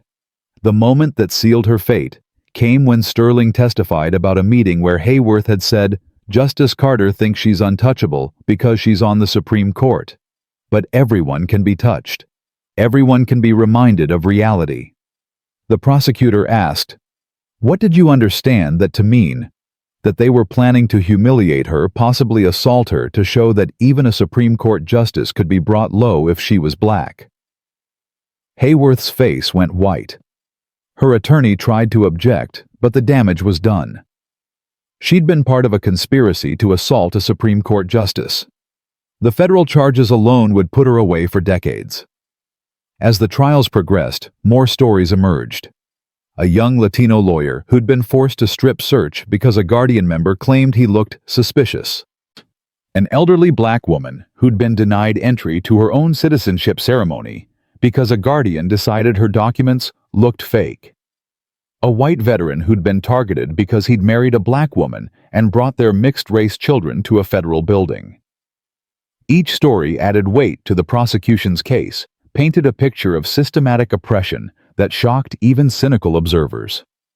The hashtag #GuardiansGate trended globally, with people sharing their own experiences of discrimination in federal buildings. 3 months after the assault, Justice Carter returned to the Atlanta courthouse, where it had all begun. This time, she entered through the main entrance with full ceremonial honors. A new security team, carefully vetted and trained, stood at attention. The metal detectors had been replaced, the entire security system overhauled. She was there to observe the same voting rights case she'd originally planned to attend. Judge Richardson presided, but the atmosphere was entirely different. The case about subtle discrimination had taken on new urgency in light of the Guardian's revelation. During a break, Justice Carter walked through the lobby where she'd been assaulted. The marble floor had been polished to a shine, no trace of blood remaining. But she could still feel it, still remember the cold metal against her face, the hatred in Hale's voice. "Justice Carter," a small voice said behind her. She turned to find a young black girl, maybe 10 years old, standing with what appeared to be her grandmother. "Yes. My grandma wanted me to meet you. She says you're a hero." Justice Carter knelt down to the girl's level, ignoring the protest from her still healing lip. "I'm not a hero. I'm just someone who stood up when someone tried to push me down. You can do that too, you know. Stand up." The girl nodded solemnly. "Even when they're bigger than you. Especially then. Because bullies expect you to be afraid. When you're not, when you stand up anyway, that's when things change." As she stood, the grandmother grabbed her hand. "Thank you," the older woman whispered. "For all of us who couldn't fight back. Thank you." Justice Carter squeezed the woman's hand, feeling the weight of representation, of symbolism, of being the face of a fight bigger than herself. The trials continued for months. In the end, all 38 arrested Guardians members were convicted of various charges. Marcus Hale received 25 years in federal prison. Patricia Hayworth got 30. The 3 judges were not only convicted, but formally disbarred, their legacies forever tainted. But the real victory came in the reform that followed. The Security Accountability Act passed Congress with overwhelming bipartisan support. Federal buildings across the country implemented new training programs, oversight mechanisms, and accountability measures. Body cameras became mandatory. A federal ombudsman office was created to handle complaints about discrimination in federal facilities. Justice Carter used her position to push for even broader reforms. She wrote opinions that strengthened civil rights protections, that made it easier to hold officials accountable for discrimination, that chipped away at the qualified immunity that had protected people like Hale for so long. A year after the assault, she returned to the Sunrise Senior Care Center to visit her mother. Dorothy Carter was having one of her good days, her mind clearer than it had been in months. "Evie," she said, recognizing her daughter immediately. "I saw you on TV. You were bleeding, but you didn't cry." "No, Mama, I didn't cry." "Good. They don't deserve our tears, only our strength." They sat together, mother and daughter, 2 generations of fighters in a war that wasn't over, but had at least gained ground. Dorothy hummed her freedom songs, and Evelyn held her hand, thinking about all the battles yet to come. That evening, Maya called with news. She'd been accepted to law school, inspired by her mother's example to fight for justice in her own way. "I want to be like you, Mom. I want to stand up to the Marcus Hales of the world." "No, baby," Justice Carter replied. "Be better than me. I fought the Marcus Hales after they hurt me. You need to stop them before they can hurt anyone at all."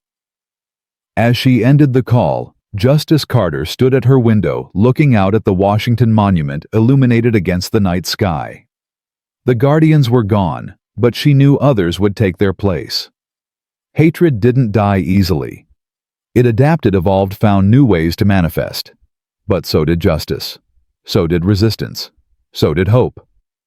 Marcus Hale would spend the next decades in a federal prison surrounded by the very people he'd spent his life oppressing. The Guardian's database had been destroyed, its million names freed from surveillance and suspicion. The federal buildings that had been fortresses of intimidation were slowly becoming what they'd always claimed to be houses of justice for all people. Yet Justice Carter knew this was just one victory in a longer war.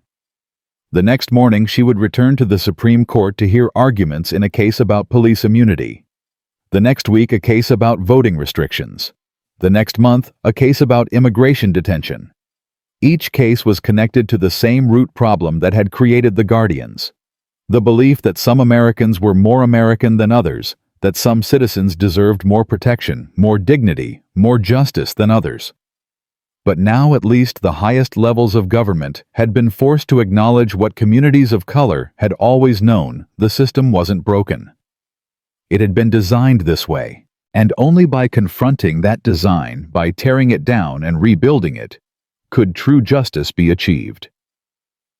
The morning Justice Carter returned to hear oral arguments for the police immunity case, protesters lined the Supreme Court steps despite the bitter February wind. Some held signs supporting her, others demanded even more radical reforms than those already implemented. She noticed a small group of counter-protesters with signs reading, "Hale was right," and "Secure borders, secure buildings," but they were vastly outnumbered and closely watched by Capitol Police. Inside the robbing room, her colleagues waited with an unusual solemnity.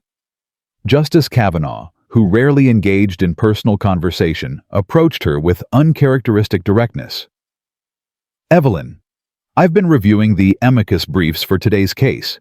17 civil rights organizations cited your assault as evidence that qualified immunity enables abuse of power.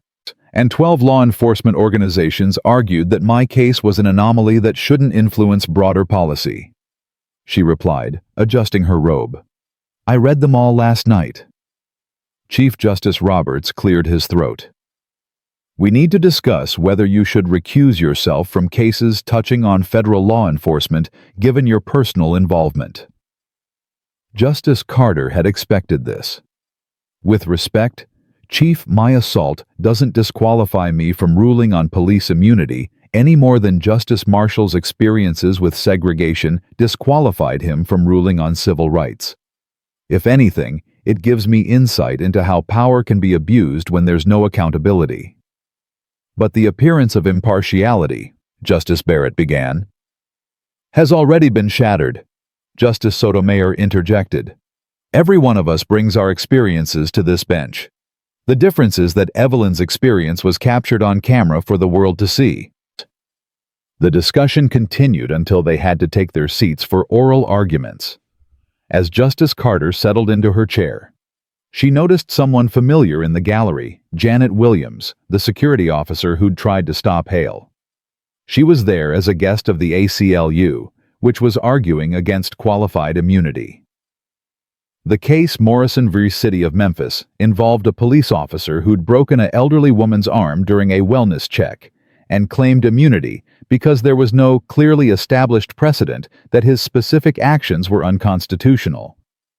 It was the kind of technical legal reasoning that had protected law enforcement from accountability for decades. The city's attorney, Jonathan Hayes, stood to argue first. "Your Honors, Officer Morrison was performing a difficult job under challenging circumstances. The respondent, though elderly, was non-compliant, and the officer had to make a split-second decision." "Counsel," Justice Carter interrupted, her voice cutting through the courtroom. "The body camera footage shows your client had 5 minutes to assess that Mrs. Chen was an 82-year-old woman with dementia who thought he was an intruder. Where was the split-second decision?" Hayes shifted uncomfortably. The officer couldn't have known about her medical condition. He could have asked. Justice Carter continued. He could have called for backup trained in mental health crisis. He could have done anything other than grabbing her arm so forcefully that he broke it in 3 places. Are you arguing that police officers need a specific precedent, telling them not to break the bones of confused elderly women? The exchange set the tone for the rest of the arguments. Even the typically conservative justices seemed moved by the parallels to the Guardian's case. Justice Alito, usually a staunch defender of law enforcement, asked pointed questions about accountability mechanisms. During the ACLU's argument, their attorney Sarah Martinez directly referenced the Guardian's investigation.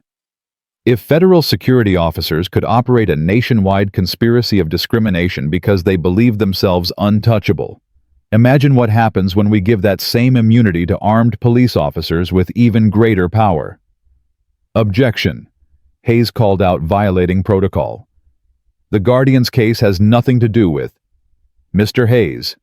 Chief Justice Roberts said sternly, "You are not in a position to object during your opponent's argument time. You'll have your chance in rebuttal." But the damage was done. The specter of the Guardians hung over the entire proceeding. During rebuttal, Hayes tried to distinguish the cases, but Justice Carter was ready. Counsel Marcus Hale believed he had immunity too. He thought his position as security chief protected him from consequences. Isn't qualified immunity just a legal doctrine that creates the same sense of impunity? Hayes stammered through a response about the importance of protecting officers from frivolous lawsuits, but everyone in the courtroom knew he'd lost the argument. The only question was how broad the court's ruling would be. After oral arguments, Justice Carter returned to her chambers to find David waiting with urgent news. "Ma'am, there's been a development in the Hale case. His lawyer is requesting a meeting with you." "Absolutely not," she said immediately. "I'm a victim and witness. Any communication should go through the prosecutors." "That's the thing," David said, handing her a sealed envelope. "This came through official channels. The prosecutors approved it. Hale wants to provide information about Guardian cells that are still operating, but he'll only speak to you." Justice Carter stared at the envelope, her lip throbbing with phantom pain from the healing injury. The thought of being in the same room as Marcus Hale made her skin crawl. But if there were still active cells. 3 days later, she found herself in a secure room at the Federal Detention Center in Atlanta. She'd flown down quietly, no media attention, accompanied by federal marshals and prosecutors. Marcus Hale sat shackled to a metal table, orange jumpsuit hanging loose on his diminished frame. His eyes, once filled with arrogant hatred, now darted nervously around the room. "Justice Carter," he said, his voice hoarse. "Thank you for coming." "Mr. Hale," she replied, keeping her voice neutral, despite the rage bubbling beneath the surface. "I'm told you have information about active Guardian cells." He nodded rapidly. "They're going to kill me. Inside. There are Guardian sympathizers among the corrections officers among the inmates.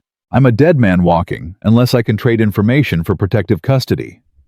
That's not my decision to make. But they'll listen to you if you recommend it." "Mr. Hale," Justice Carter interrupted, "you slammed my face into a metal detector. You made my blood spill on federal property. You did it because of the color of my skin. And now you want my help." Hale's face crumpled. I know what I did. I can't take it back. But there are cells in Phoenix and Buffalo and Portland. They're planning something for the anniversary of the raids. They call it Restoration Day.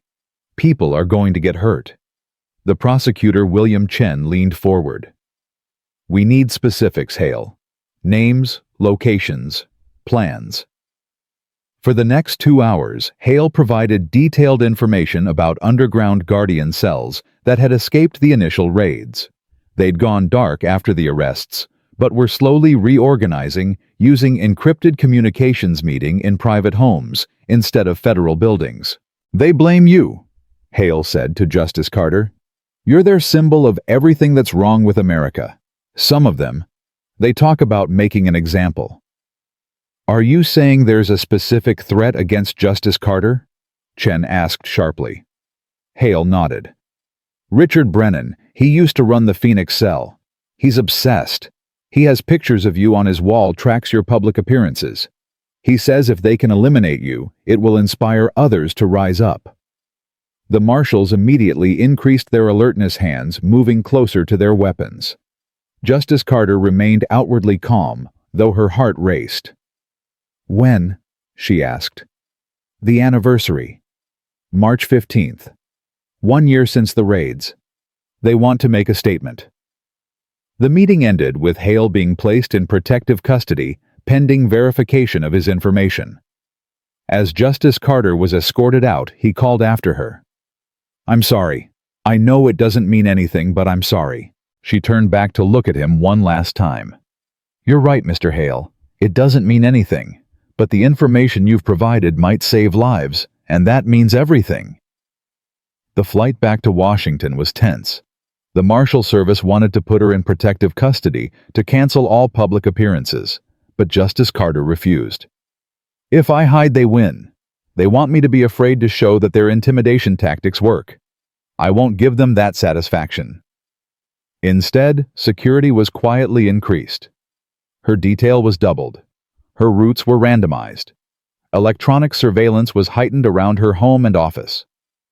The FBI launched Operation Restoration Shield, aimed at identifying and neutralizing the remaining Guardian cells before they could act. 2 weeks before the anniversary, they struck. Richard Brennan was arrested at his home in Phoenix, where agents found an arsenal of weapons and detailed surveillance photos of Justice Carter's routine. The Buffalo cell was caught during a meeting in a member's basement, discussing plans to target federal buildings with predominantly minority employees. The Portland group was in the early stages of planning, but quickly folded when faced with arrest. But the most disturbing discovery came from Brennan's computer. The Guardians had evolved beyond their original structure.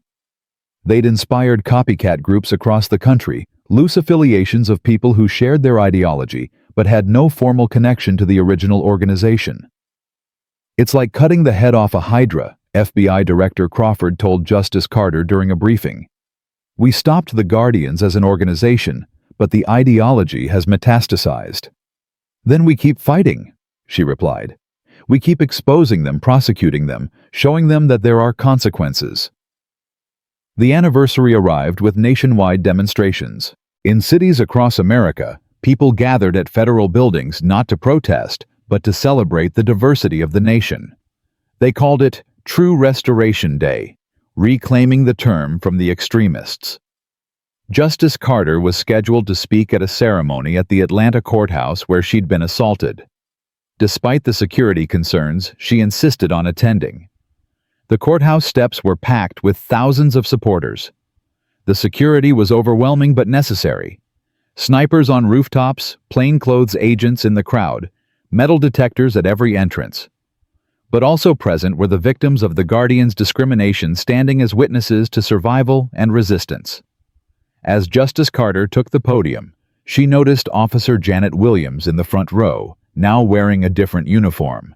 She'd been promoted to head of the new Civil Rights Compliance Division for federal building security, tasked with ensuring that nothing like the Guardians could ever happen again. 1 year ago, Justice Carter began her voice carrying across the plaza.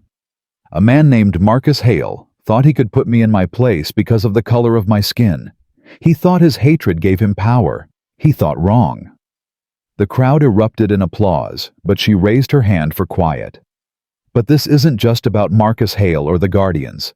This is about the system that created them, that nurtured them, that protected them until they felt invincible. That system still exists, and we must remain vigilant against it." She spoke for 20 minutes about justice, about equality, about the ongoing fight against discrimination. But her most powerful moment came when she invited other victims of the Guardians to join her on stage. They came forward one by one. The elderly man who'd been humiliated for walking too slowly. The young lawyer who'd been strip-searched. The mother who'd been denied entry to her son's naturalization ceremony. Dozens of people, each carrying their own story of discrimination and survival. "These are the true Guardians," Justice Carter declared. Guardians of democracy, of equality, of the promise that America makes but doesn't always keep. They stood up to power, filed complaints that were ignored, persisted, despite intimidation. They are the heroes of this story. As the ceremony continued, news broke that would shift the narrative once again. The Supreme Court had reached its decision in Morrison versus City of Memphis. In a 6-3 decision with Justice Carter writing for the majority, the court had significantly narrowed qualified immunity for law enforcement. Her opinion was scathing in its critique of the doctrine that had protected abuse of power for decades. She wrote, "A badge is not a shield against accountability. A uniform is not armor against justice. When those entrusted with protecting and serving instead choose to harm and oppress, they must face the full consequences of their actions." She drew explicitly on the Guardian's case writing. "We have seen what happens when those in positions of authority believe themselves immune from consequences. They create networks of oppression, systems of discrimination, cultures of cruelty. Qualified immunity, as it has been applied, enables exactly this kind of systematic abuse." The decision sent shockwaves through law enforcement communities. Police unions condemned it as a war on cops, but civil rights organizations hailed it as a long overdue correction to a system that had protected bad actors for too long. That evening, as Justice Carter returned to her hotel room in Atlanta, she received an unexpected visitor. Dorothy Carter. Her mother had been brought from the nursing home by Maya. It was one of Dorothy's increasingly rare clear days. "I wanted to be here," Dorothy said, her voice stronger than it had been in months. "I wanted to see my baby make history." The 3 generations of Carter women sat together, watching news coverage of the day's events. The celebrations at federal buildings across the country, the protests from law enforcement groups, the analysis from legal experts about how the Morrison decision would reshape policing in America. "Are you proud, Mama?" Justice Carter asked. Dorothy took her daughter's hand, her grip surprisingly firm. "I've always been proud, but today I'm hopeful. You did what we couldn't do in my generation. You didn't just resist the system, you changed it." Maya added, "And my generation will continue changing it. That's the promise, right? Each generation pushing further, demanding more, accepting less injustice than the one before." They talked late into the night, Dorothy sharing stories from the civil rights movement that Justice Carter had never heard before. Stories of small victories and crushing defeats, of courage in the face of violent opposition, of hope that persisted despite everything. The next morning brought sobering news. 3 police officers in Mississippi had turned in their badges rather than work under the new liability standards set by the Morrison decision. But simultaneously, several cities announced new police accountability measures inspired by the ruling. Justice Carter returned to Washington to find her chambers flooded with letters, thousands of them from people across the country. Some were hate mail calling her a traitor to America, threatening violence. But most were messages of support, gratitude, and shared experiences. One letter stood out, handwritten on yellow legal paper. "Justice Carter, my name is Tommy Chen. My grandmother was the woman whose arm was broken in the Morrison case. She passed away last month, but she lived to see your decision. She didn't speak much English, but when I translated your opinion for her, she cried. She said that for the first time in her life, America had kept its promise to protect people like her. Thank you for giving her that before she died. With deepest respect, Tommy Chen." Justice Carter sat at her desk holding the letter, tears streaming down her face. This was why she'd become a lawyer, why she'd accepted the burden of being a symbol. Not for glory or power, but for the Tommy Chens and their grandmothers, for all the people whose voices had been silenced by systems of oppression. A knock at her door interrupted her thoughts. Chief Justice Roberts entered, looking uncharacteristically informal in his shirt sleeves. "Evelyn, I've been thinking about your opinion in Morrison. Some of the language about systemic oppression. It's going to be controversial." "Good," she replied. "Comfort has been the enemy of justice for too long in this country." Roberts sat down across from her. You know there will be backlash. Congressional hearings, possibly even impeachment attempts from the more radical representatives. Let them come. I've faced worse than politicians grandstanding for their base. Robert studied her for a moment. You've changed since the assault. You were always strong, but now, there's something different. I stopped being afraid, Justice Carter said simply. Marcus Hale did that for me. He showed me the worst that hatred could do, and I survived it. Everything else seems manageable by comparison. Over the following months, the impact of the Morrison decision rippled through the legal system. Lower courts began applying its principles, holding officers accountable for excessive force discrimination and abuse of power. The number of civil rights lawsuits increased dramatically, but so did the number of police departments implementing reform measures to avoid liability. The Guardian's trials continued as well. Richard Brennan was convicted of conspiracy to commit terrorism and received life in prison. The other cell leaders received sentences ranging from 15 to 40 years. But it was the testimony of former Guardians members who'd turned state's evidence that proved most damaging to the movement. One former member, a man named Dale Patterson, testified about the indoctrination process. They made us feel like warriors, like we were the last line of defense against the mongrelization of America. They had us study birth rates, demographic changes, told us we were being deliberately replaced. It sounds crazy now, but when you're surrounded by people who believe it, when your supervisors encourage it, it becomes your reality. His testimony led to a congressional investigation into extremist infiltration of federal law enforcement. The hearings broadcast live exposed connections between the Guardians and other white supremacist organizations, revealing a network of hatred that had been operating in plain sight for years. Justice Carter was called to testify before Congress. The hearing room was packed as she took her seat before the House Judiciary Committee. Representative James Walsh, a critic of the Morrison decision, led the questioning. Justice Carter, don't you think your personal experience has biased you against law enforcement? Representative Walsh, my personal experience gave me insight into how power without accountability corrupts. If that's bias, then yes, I'm biased toward justice. But the Morrison decision has made it harder for police to do their jobs. No, sir. It's made it harder for police to abuse their power without consequences. Those who do their jobs properly, who treat citizens with dignity and respect, have nothing to fear from accountability. The exchange went viral with millions viewing clips online. But it was what happened after the hearing that proved most significant. Representative Walsh was leaving the Capitol when he was approached by a young white police officer from his district. Congressman, I wanted to thank Justice Carter, but she'd already left.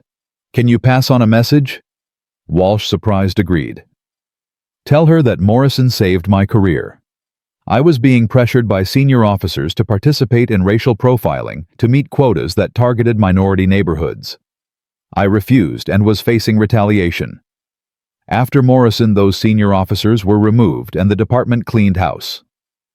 I can finally be the kind of cop I wanted to be when I joined the force.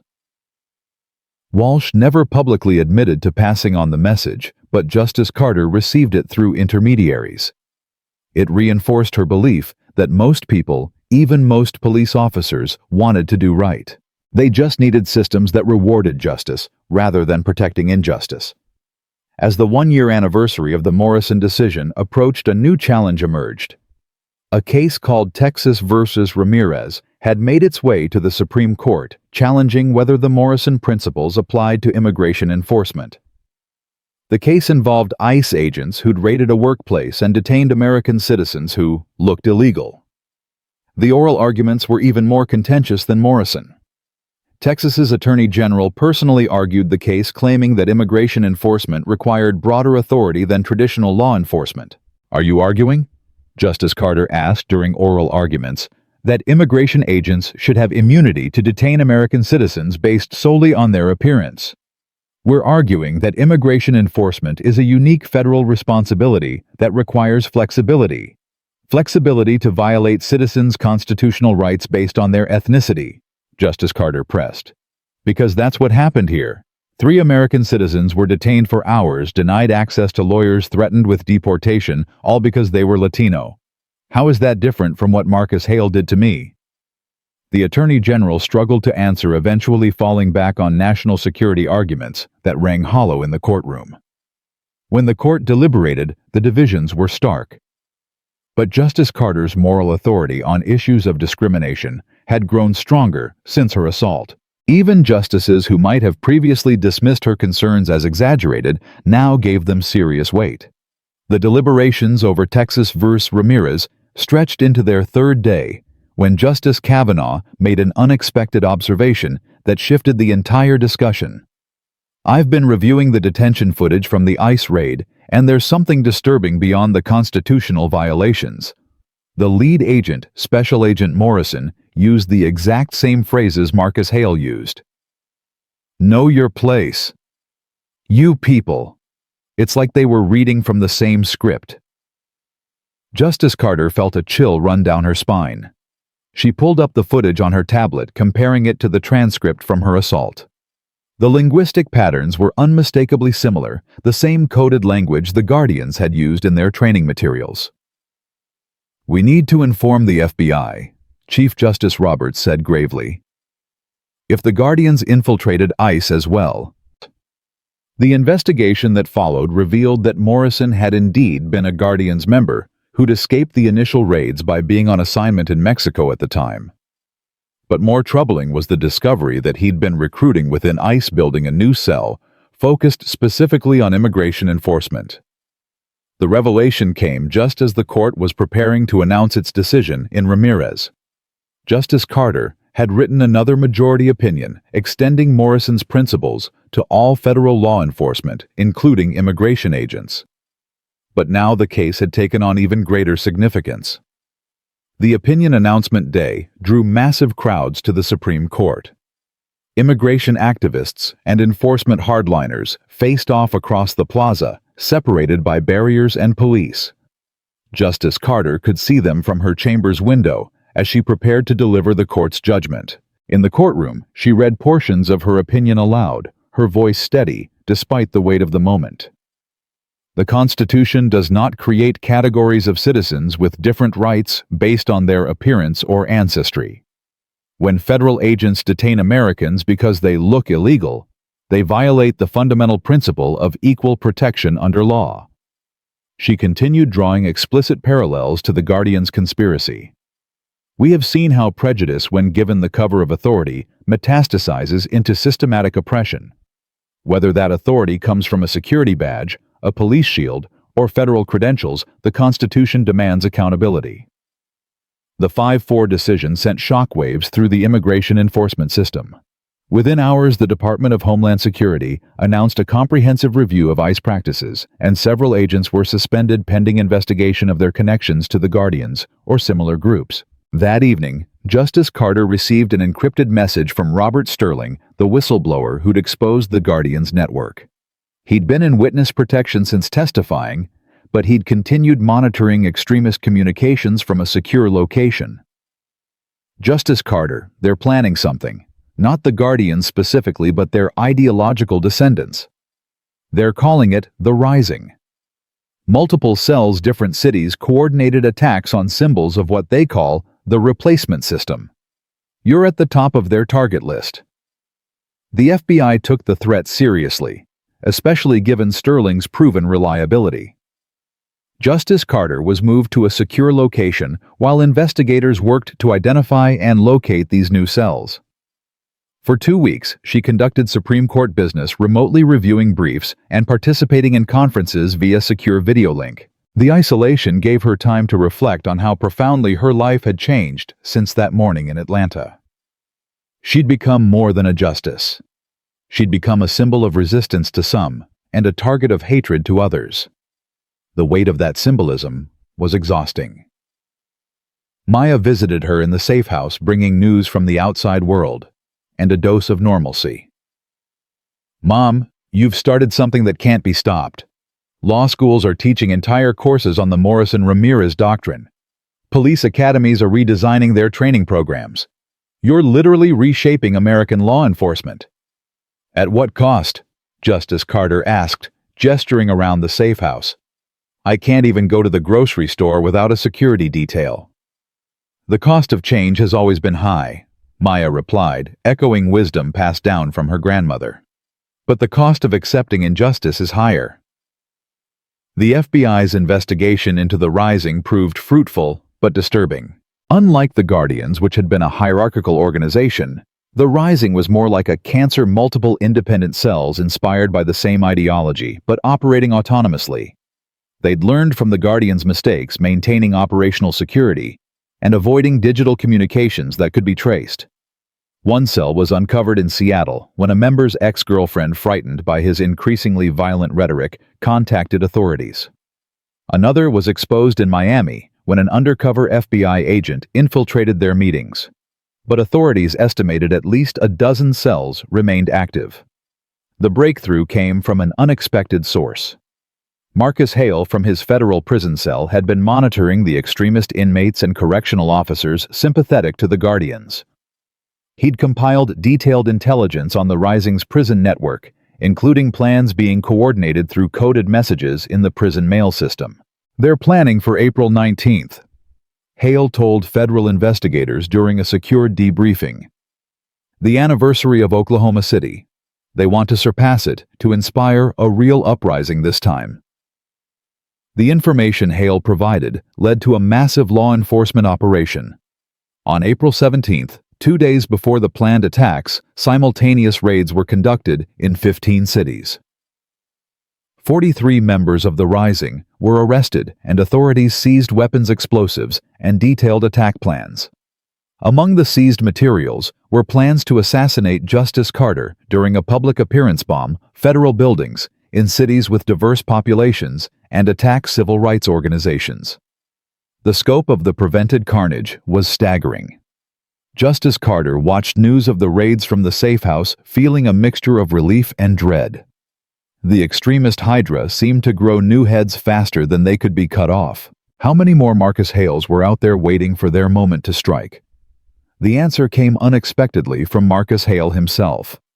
He requested another meeting with Justice Carter this time, claiming he wanted to do more than just provide intelligence. Against the advice of her security team, she agreed to see him. Hale looked older, grayer, diminished by his time in prison. But there was something different in his eyes, not the hatred she remembered, nor the fear from their last meeting, but something that might have been genuine remorse. "I've been thinking," he began, his voice quiet, "about how I got here, how I became what I became. And I realized something. The hatred wasn't really about race. It was about fear. Fear of losing control, fear of becoming irrelevant, fear of a world where people like me weren't automatically on top anymore." Justice Carter listened without responding, letting him continue. "The Guardians, the Rising. All these groups, they prey on that fear. They tell insecure white men that their problems are someone else's fault, that they're victims of a conspiracy to replace them. And it's easier to believe that than to admit that maybe, just maybe, we haven't earned our place at the top. Maybe we've just been there by default." "Why are you telling me this?" Justice Carter finally asked. "Because I want to testify, publicly. I want to explain how these groups recruit, how they radicalize, how they turn fear into hatred. Maybe if people understand the process, they can resist it." It was an extraordinary offer. A convicted Guardian leader publicly dissecting the psychology of white supremacist recruitment could be a powerful tool against future radicalization. But it would also make Hale an even bigger target in prison. "You'll be killed," Justice Carter said bluntly. "Your own people will see you as the ultimate traitor." "My own people?" Hale laughed bitterly. "I don't have people anymore. I threw that away when I chose hatred over humanity, as you put it. But maybe my testimony can prevent others from making the same choice." The public testimony of Marcus Hale before Congress became one of the most watched broadcasts in American history. Over 50 million people tuned in to watch the man who'd assaulted a Supreme Court justice explain how he'd been radicalized. It started small. Hale testified, his voice carrying across the silent hearing room. comments about affirmative action, jokes about diversity hires, forums where people complained about reverse discrimination. Each step seemed reasonable, justified. By the time I realized I'd become a full-blown racist, I was too invested in the ideology to turn back. He detailed the Guardians' recruitment tactics, their psychological manipulation, their gradual escalation from prejudice to violence. He named names, exposed funding sources, revealed connections to politicians and business leaders who'd secretly supported the organization. Representative Walsh, who'd questioned Justice Carter a year earlier, asked Hale directly, "Do you believe Justice Carter deserved what you did to her?" "No." Hale replied without hesitation. "Justice Carter was everything I was taught to fear. Successful, powerful, black and female. She represented a world where people like me had to earn respect rather than assume it. I attacked her because I was terrified of that world. I was wrong." The testimony sent shockwaves through extremist communities. Some called Hale a traitor, a coward, a race traitor. But others, particularly young men who'd been dabbling in extremist ideology, began to question their beliefs. Exits from white supremacist forums increased dramatically in the weeks following Hale's testimony. Justice Carter watched from her chambers, having finally been cleared to return to normal activities. She felt no satisfaction in Hale's public humiliation, only a weary hope that some good might come from it. That hope was tested almost immediately. 3 days after Hale's testimony, he was attacked in prison. Despite being in protective custody, a corrections officer sympathetic to the Guardians had allowed an assassin access to his cell. Hale survived, barely spending weeks in intensive care with multiple stab wounds. The attack sparked another investigation, revealing that the Guardians' ideology had infected corrections departments across the country. The same people charged with rehabilitating offenders were in some cases radicalizing them instead. Justice Carter used the incident to write a scathing opinion in a prison conditions case that had been pending before the court. When those charged with custody become agents of extremist ideology, the entire system of criminal justice is corrupted. We cannot claim to be a nation of laws when our prisons become recruiting grounds for domestic terrorism. The opinion led to federal oversight of state prisons with documented extremist infiltration. It was another expansion of federal power that conservatives decried and civil rights advocates celebrated. But for Justice Carter, it was simply another necessary step in rooting out the cancer of organized hatred. As summer arrived, she received word that her mother's condition had deteriorated significantly. Dorothy Carter was losing her battle with dementia, her moments of clarity becoming increasingly rare. Justice Carter took a leave from the court to spend time with her mother in Atlanta. In the nursing home, she sat beside her mother's bed, holding her hand and singing the old freedom songs Dorothy had taught her as a child. Sometimes Dorothy would join in, her voice weak, but still carrying the determination that had sustained her through the civil rights movement.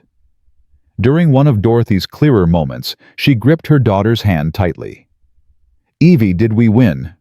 "Win what, Mama?" "The fight. Did we win the fight?" Justice Carter thought about how to answer. The Guardians were dismantled, but their ideology persisted. Marcus Hale was in prison, but had possibly found redemption. Laws had changed, but hearts and minds were harder to legislate. "We're still fighting, Mama, but we're winning more battles than we're losing." Dorothy smiled, seeming satisfied with that answer. "That's all we can do, baby. Fight the battles in front of us and trust the next generation to fight theirs." 3 days later, Dorothy Carter passed away peacefully in her sleep. Her funeral became a national event, with civil rights leaders, politicians, and ordinary citizens coming to pay their respects to the woman who'd raised a Supreme Court justice while bearing the scars of her own fight for equality. Justice Carter delivered the eulogy, speaking of her mother's courage, her sacrifice, her unwavering belief in justice, despite all the injustices she'd endured. "She sat at segregated lunch counters so I could sit on the Supreme Court. She was arrested fighting for voting rights so I could write opinions protecting those rights. Every victory I achieve is built on the foundation she laid." After the funeral, she stood at her mother's grave, Maya beside her. 3 generations of Carter women had fought the same fight in different ways. Dorothy, through direct action and protest. Evelyn, through law and judicial power. And now, Maya preparing to graduate from law school and continue the battle. "What would Grandma think of everything that's happened?" Maya asked. "She'd be proud of the progress," Justice Carter replied. "But she'd remind us that the work isn't done. She'd tell us that every generation faces its own version of the Guardians, its own Marcus Hales, and every generation has to decide whether to accept injustice or fight against it." As they left the cemetery, Justice Carter's security detail reported a development. The FBI had arrested 12 more members of the Rising, including 2 who'd been planning an attack on Dorothy's funeral. They'd been caught thanks to intelligence provided by former Guardians members who'd been turned by Hale's testimony. It was a reminder that the fight continued, that hatred would always look for opportunities to strike. But it was also proof that change was possible, that even the most committed extremists could sometimes be reached and turned. Back in Washington, Justice Carter returned to a court transformed by recent events. The Morrison-Ramirez Doctrine had become settled law, fundamentally reshaping how America approached law enforcement accountability. Lower courts were applying its principles broadly, and police departments nationwide were adapting to the new reality. But challenges remained. A new case, Arizona versus Johnson, questioned whether the Morrison-Ramirez Doctrine applied to Border Patrol agents operating within 100 miles of the border, a zone that included most major American cities. Another case, Williams versus Georgia, challenged whether private prison companies could claim immunity for discriminatory practices. Justice Carter threw herself into the work, using her mother's death as motivation rather than distraction.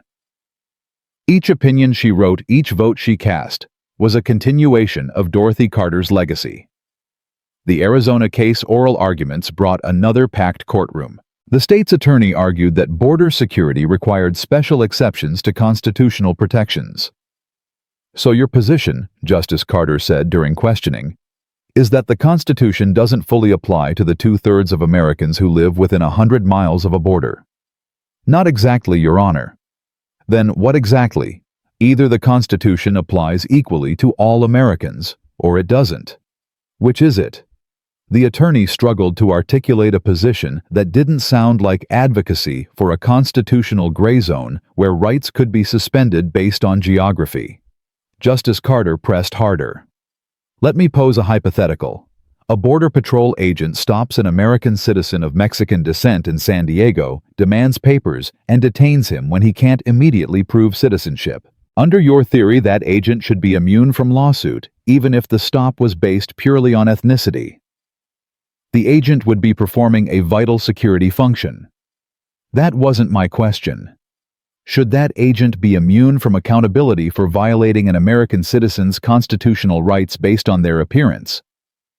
The exchange crystallized the issue for many observers. The question wasn't about border security, but about whether America would have zones where constitutional protections were weakened, where certain Americans could be treated as suspects based on their appearance.